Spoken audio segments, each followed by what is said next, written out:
can't see me, you Stevie. Wondering how I reach more evolutions than Evie and make it look easy. What is up, Earth's mightiest subscribers? It's Ernie, the Blerd without fear. Welcome back to the channel. All right, so today's video, we're going to be talking about Shadow Cabinet number 2.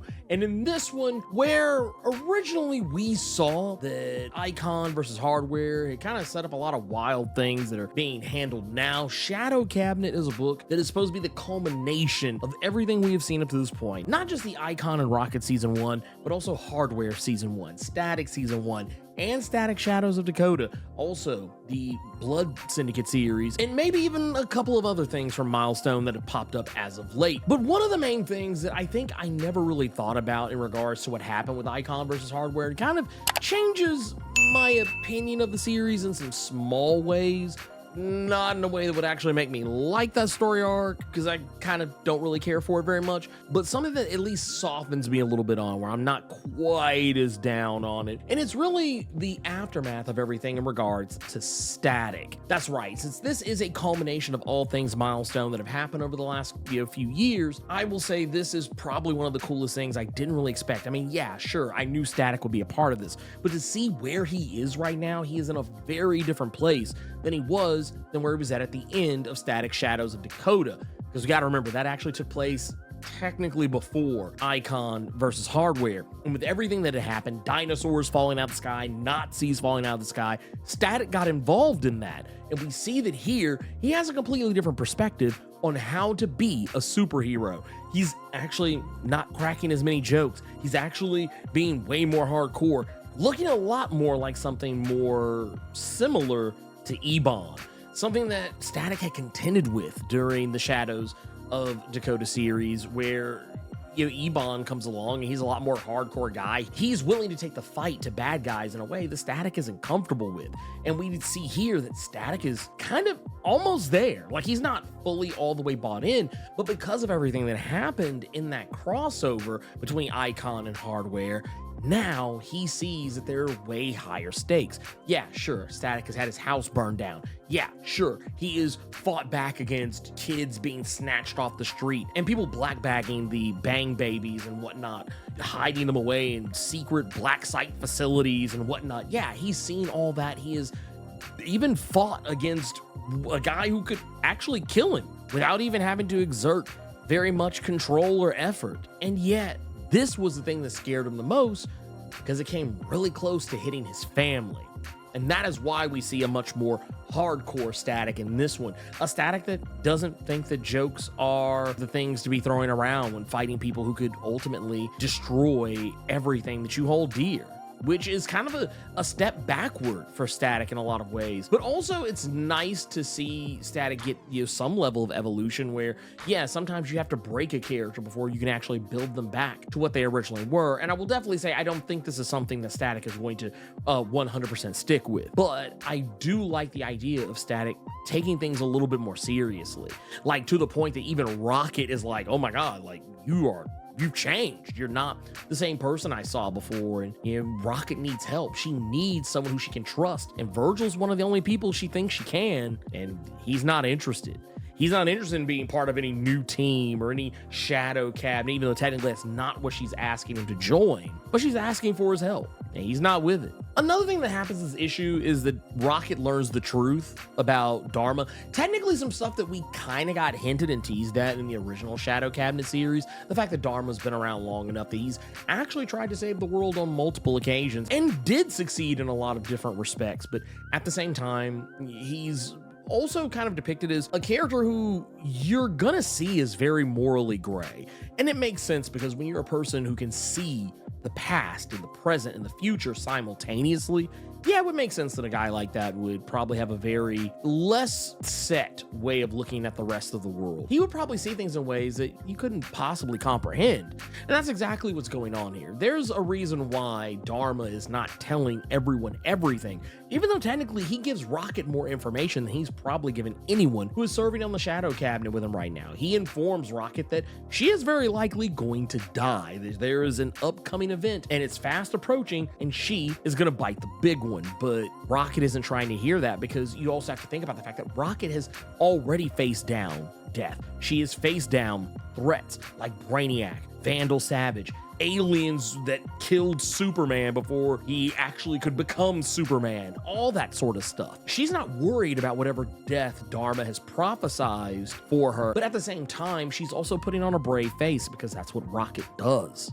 And while Dharma seems like he is genuine in his efforts to try to help Rocket, and it also becomes obvious that she's not the only person that he's courting, he is also seemingly in bed with Angela Alva. And Angela Alva seems to also be working some kind of a game or scheme for him. We see at a point that Transit, the character we talked about in the previous issue, she is going to go work a job that Angela sends her on. But that job, ultimately, it doesn't necessarily lead to Rocket as some people might have initially thought it might. And it doesn't really have anything to do with Icon specifically.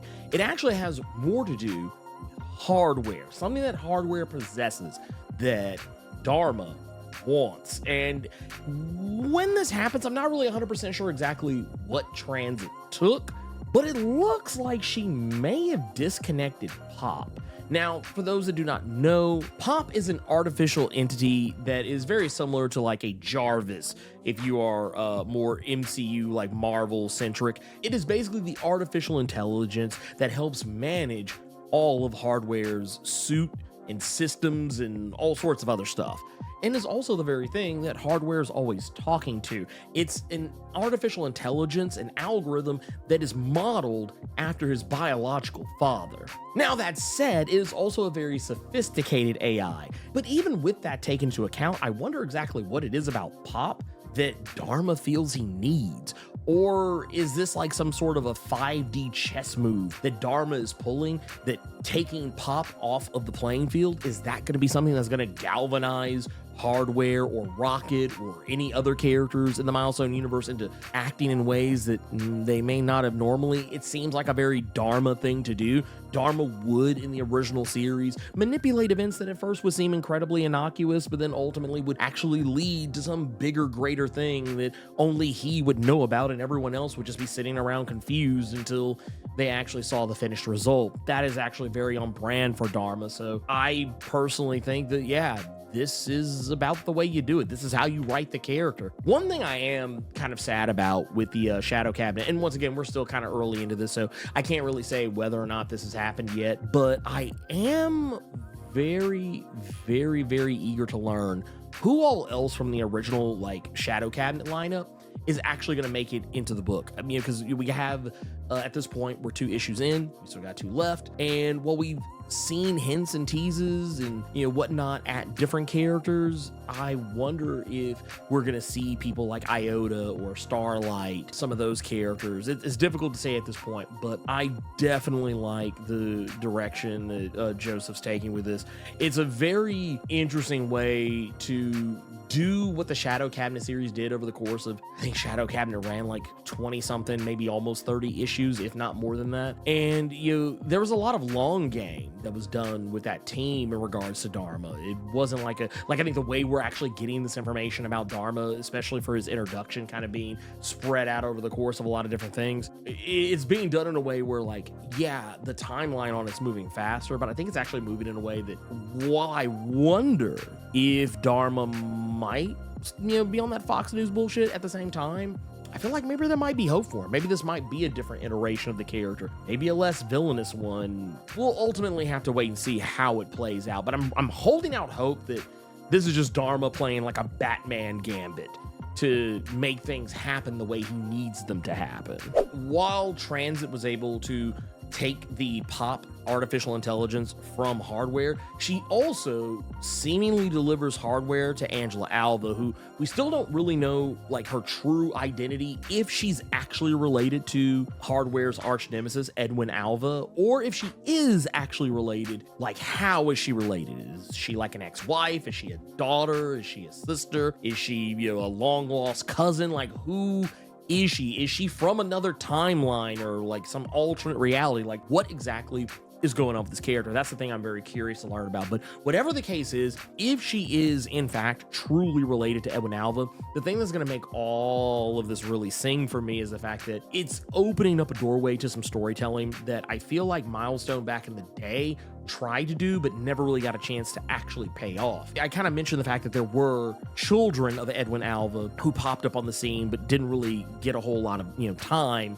One of them, I think, actually got more panel time than the other, the brother more so than the sister. But at the same time, I think just looking at what we have right here, knowing Hardware's history, the fact that he is, in fact, a black man, as a black child, was taken under the wing by Edwin Alva, who was, for all intents and purposes, the bog standard white man. The thing I always thought was very telling about this is that I could imagine if this Angela is in fact related to Edwin Alva. We haven't really seen much of her in the new Milestone Media stuff as it is. It would make sense, to have these two characters at odds with each other, because she could probably look to someone like Hardware and see him as someone who took everything that maybe she felt she was supposed to have, especially if she was a daughter of Edwin Alva. I could easily see a situation where she looks at Hardware as someone who, while she was treated as the stepchild, the unwanted one, she could look at someone like Hardware and see him as the goose that laid the golden egg for Edwin Alva, hence why he poured all his money and resources into him as a child and basically treated him as though he was the heir apparent. Like I said, it just depends on which way it goes. And even if she isn't his daughter, if she's some other relation, you could still kind of apply that story to it, because once again, it's a character we've never seen. So that sense of being shunned or being held at arm's length while you've embraced this person who, by all accounts, is a complete stranger. Yeah, I mean, it still works. You might just have to move the pieces around, maybe transpose the serial numbers a little bit on it, but I still think it could work. And while technically Edwin Alva didn't do Hardware any favors in the slightest, he ruined Hardware's life and framed him for the Big Bang in the Dakotaverse. At the same time, Angela wasn't around to see any of that, so maybe she wouldn't see it that way. The real kicker is what's going on with the Blood Syndicate in this issue. They are up against somebody who, well, yes, this is a Shadow Cabinet book, we got to pay off some of those Milestone story arcs. We see the Blood Syndicate, and they're still hanging out and holding down Paris Island from the end of the Blood Syndicate Season 1 series. They have a new enemy, and an enemy that's probably going to wind up being an enemy of the Shadow Cabinet itself, and it's a guy by the name of Sanction. Now, this is I guess like a redo of the original Sanction from the 90s Milestone era, albeit it's with a way more like, I guess, like bleeding edge look.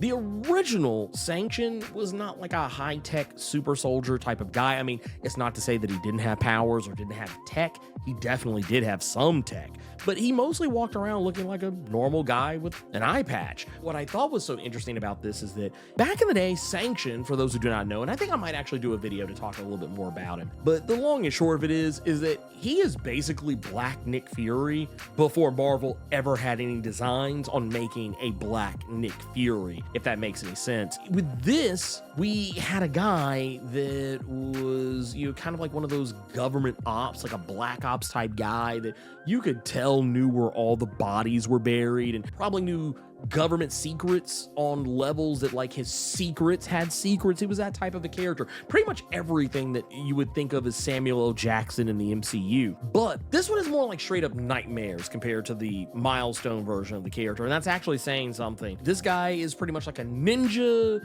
who fights like a demon and has prep time down to a science. That's basically who and what this guy is. The one and only time I remember seeing him in Milestone was when he had Hardware butt booty naked and strung up like a piñata and spending the entire issue trying to decide whether or not he wanted to hit him one more time to see if candy came out. The Sanction we're introduced to here is more of a stealth assassin who is more interested in doing work for hire. We don't really know much more about him than that, but he does seem to have a lot of tech. He seems to have the Blood Syndicate's number. He knows how they operate. He knows how to divide and conquer them, and he does exactly that. And he also seems to have particular intel on Tech 9, who we know served in the military. This guy Sanction also probably served in the military, but yeah, it's all pretty damn cool, I think. I think there's a lot of really interesting stuff that's going on here, and there's a lot of callbacks to the original Milestone run in a way. It almost made me wonder if the way that this version of Milestone is so different from the original one, but also so similar at the same time. Something that was kind of hinted at and teased in, there was like a Worlds Collide type one shot that was done a while back, but it kind of reminds me a little bit of that. Maybe we might learn more about how these two eras really do differ, but are also so much similar to each other, and why some of these things are happening the way they are in this universe versus how they might have appeared in the previous one. Either way that it goes, yeah, this is off to a really good run. While I was a little bit sad that we kind of got away from Shadow Cabinet proper, I did know going into this that, you know, we were going to spend time with characters other than the Shadow Cabinet itself. It almost makes me wish that the book was called something else, but I do think that it still has that edge to it. You can still call it Shadow Cabinet because technically all of these things are happening because of the Shadow Cabinet. But I definitely hope that this does do well, because I feel like Milestone with this one, we're picking that steam back up. We're getting back into it. We're getting these characters. We're also seeing characters I think a lot of people really wanted to see. I think people really wanted to see Static again in something. I think the Blood Syndicate, I think your mileage is going to vary depending on what you like about the original versus the new Blood Syndicate, but I was really happy to see them back and seemingly acting like more of a team than just a ragtag gang, letting you know that some time has passed and that they've worked their shit out, because during the Blood Syndicate Season 1 series, they were not working well together at all. Like, some of them were like Wise, Sun, and Tech 9, but that's because they had history. But it was actually cool to see. It was also interesting to see characters like Masquerade and Boogeyman and so on and so forth being a little bit more prominent. That was pretty cool. And seeing Masquerade doing way more of their power than what we were used to seeing in the Milestone original run. But yeah, this guy Sanction, he is straight up nightmares, and I'm pretty sure while he's a problem for Tech 9, he's probably going to be a problem for everybody else. But wouldn't it be amazing if what he was doing, he wasn't just doing for Angela Alva, but was also doing it because Dharma put him up to it? That is something that I could easily see happening, even though I'm pretty positive he's working directly for Angela, but Dharma has his fingers in so many pies, it would shock me.